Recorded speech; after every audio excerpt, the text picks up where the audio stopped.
Hello, welcome everyone to another video.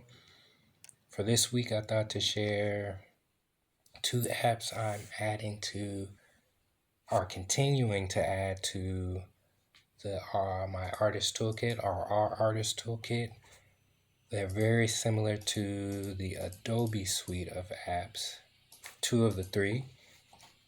Haven't delved too much into the third one, but the first two are Affinity Photo and Affinity Designer. So what I'm using Affinity Photo, you'll see on the screen as well, is to subtract what I don't want, which is the background, the white space around Zapdos, some of the watercolor areas, just to refine it a bit more. Subtract the background again. Keep what I want, which is the positive space.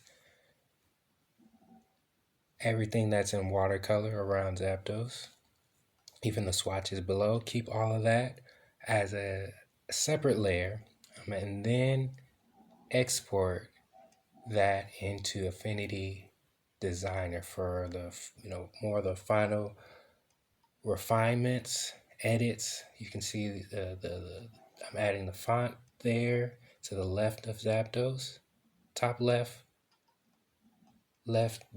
flowing around Zapdos to his legs.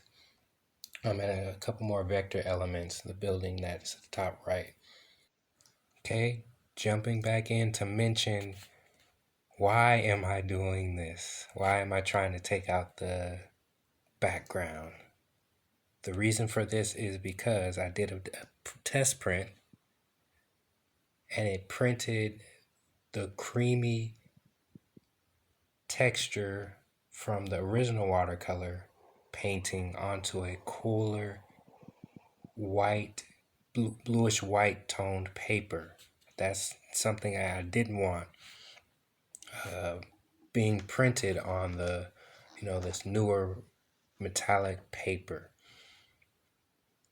Again, that's the whole idea. I needed a solution for that. Okay, hopefully that as well helps with the reasoning. All right, we'll end the video off there. Thanks once again, everyone. It's really appreciated. Looking forward to this year. Hope your Friday is going well, and a happy beginning to your weekend. We'll see you guys in the next one.